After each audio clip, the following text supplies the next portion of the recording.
Hello and welcome to Bearded Heretics YouTube. So today I'm doing a book review, which this is my first one. And I guess I don't read as much as I should. I'm trying to read more often, and hopefully this will be a bit of a motivator for me to read. But really, I was quite moved by the book I'm going to review, so I kind of want to do it just for this book. But then, if you guys enjoy it, and if you want more book reviews of the books I'm reading, then uh, you know maybe we can make it a regular thing. So I'm going to be reviewing uh, "Waiting for the Last Bus" by Richard Holloway. Now, it's not a very long book. It's like 156 pages, um, but I really enjoyed it like a lot. So just a bit of a synopsis about it. It's basically about uh, Richard Holloway, who's in his 80s, um, who is a former bishop of Edinburgh. He's a Scottish man who is has like kind of essentially deconverted from Christianity to um, agnosticism, uh, and his kind of approach to death. Essentially, he's seen a lot of his friends die. He's been the person who's kind of run the funeral ceremonies a lot of his deaths or read people their last rites and stuff. He was a bishop for a long time, so he's had a kind of a strong personal encounter and involvement with death. And for those of you who are new to my channel, um, something that I want to kind of bring more to the limelight within the atheist community online is this discussion around how we cope with things in the absence of a god or an afterlife or uh, you know anything divine essentially. And death is one of the biggest things I think that we struggle with, because how do you cope with the the idea that you're just never going to exist again? Now, Richard is an agnostic. He he doesn't necessarily believe in an afterlife. So he talks about how he's kind of in the middle, in this middle ground of he's a humanist. So he believes in the power of humanity and believes that humanity can do a lot of good, and he's a strong advocate for humanism. But he's kind of in this middle ground between like learning stuff from religion, like kind of lessons about these things from like the Bible, but also kind of applying that to like a worldview that does not include God. So he's kind of in the middle ground in that sense. Um, and yeah, the book just kind of his kind of ideas and his kind of thoughts around it are very comforting. They're very it does a very good job of kind of helping you to understand how you can be a an atheist and still cope with something as complex and as uh, frightening as death. Um, One of the things I thought he did really well in the book was to um, discuss the role of art in kind of the perception of death and how we experience it. And it's something I hadn't really considered before, I guess, which is that I think I've kind of overlooked art a lot in my life. I've overlooked the purpose of it. I've kind of focused on aesthetic over kind of like meaning. Um, and it's kind of made me a bit more motivated to um, look at art in a different way, look at the meaning behind it, look at the rationale, focus on the kind of the thing that's supposed to be moving me. Um, and I think that's going to be an active process for me. I think that's going to be something I have to learn how to do because I think he's right. He basically says, science can teach us uh, about our bodies and about our minds, but it can't teach us about the experience.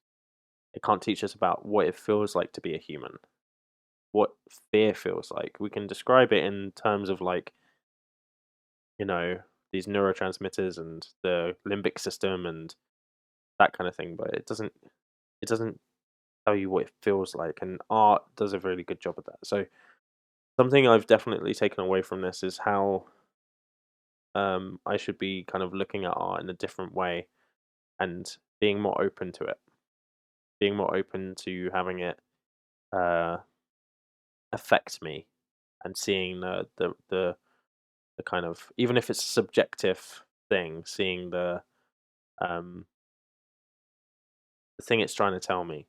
Yeah.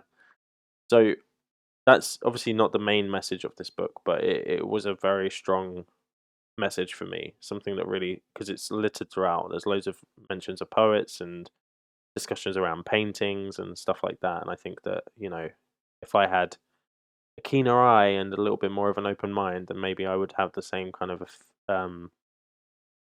experience the art that Richard has. So I think another key thing is that this is written mainly from the perspective of someone who is dying. So being the person that dies, um, which is really interesting because I think most of the stuff I've been talking about is dealing with other people's death and dealing with how do we cope when we're bereaved. And I think that something I need to start considering more um, is that kind of like that feeling of, whoa, that's going to happen to me. What's going to happen in that situation? How am I going to feel in my final moments? And he talks about some of the people that he knows who kind of staunch atheists, kind of being scared in those final moments of the idea that there's going to be nothing awaiting on the other side. You know, and I think that we can uh, consolidate that if we spend time thinking about it. We come to terms with it, if we accept it. But it's not an easy journey, and I think that it's something that will take a lot of work. But I think it's something that's necessary for us because ultimately, if you watch some of my other videos, you'll know that the role of religion for me is largely about what happens to us when we die, comfort in community, and comfort from a guiding source. A standard to live up to. And I think that um, when those things are removed, we end up in a kind of unstable situation. We have to figure out those things for ourselves. Um, so there's some really good ideas on that kind of stuff in this book. There's some really good ideas on uh, being bereaved as well, about how to cope with that. Some largely, so I'm also writing a book, kind of similar in theme, but going over the kind of entirety of someone's life as an atheist and how to cope with various things.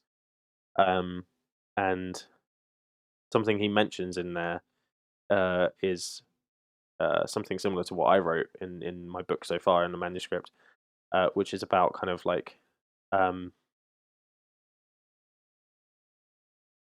kind of keeping that person in your mind spiritually and having a connection with that individual even though they're gone. So uh, you're essentially keeping them alive in your heart. Yeah, and you're like, so the way I wrote it is like kind of, you know um, you could imagine that person at this event and what they would say and what they would do because you know them. Yeah, and it kind of allows you to have that kind of comfort even though you don't believe they're actually there. Yeah, and spirituality I know is a bit of a um, buzzword within atheism. It's a red flag, but you can be spiritual without there being a supernatural aspect. Yeah, and I think that something I really, really think this book gets is that um, grief needs to be felt. Grief needs to be experienced. We can't just shut it down. And I think that there is um, a worrying kind of view from the atheist community that it's easy to cope with grief because you just rationalize it. You rationalize what your life is. Oh, I'm just a speck of dust. It's not important, you know. And that is dangerous, in my opinion, in terms of like dealing with your kind of trauma. You know, you're suppressing it because you think you ought to be rational. You know, emotions were evolved. They're inbuilt. They're natural. We need to experience them. It is unnatural or damaging to try and suppress them and try to be um, void of any irrational kind of emotions. You know, and I think that experiencing it, working through it, and accepting it in ways that are kind of psychologically um, helpful is a much more better route, a much better route to go through rather than trying to shut down these emotions and trying to kind of rationalize them. So I think that's very clear in his book. He makes that very clear that that's the kind of approach we should take, and not this very kind of like cold, apathetic, rational kind of perspective, which um, I think can lead to quite a lot of trauma and quite a lot of damage to somebody. So if you're someone who is either, well, curious about how other people perceive death, but if you're kind of trying to work through some grief, I recommend it. If you're trying to, if you're having death anxiety regularly, I know I do sometimes, then I recommend it. And I think it's a good one for atheists to read, just to try and figure out that balance a little bit more between kind of our rational brains and um, the things that can make us irrational, you know, such as grief, um, and how we accept that and how we experience it. So if those kind of concepts interest you, I would definitely recommend it. I think it's probably for me it would be on my uh, staple books you need to read. I think it's that good. I'll probably reread it again at some point in the future, just because I think it's good to refresh your brain on that stuff. So yeah, that's basically my review for Richard Holloway's "Waiting for the Last Bus." Um, if you've enjoyed this review, then please give us a like, uh, hit that subscribe button, but also let me know if you've read the book and how you found it as well, because I'd really appreciate to hear what your thoughts were. So that's it from me. Thank you very much for tuning in, and I will see you another time.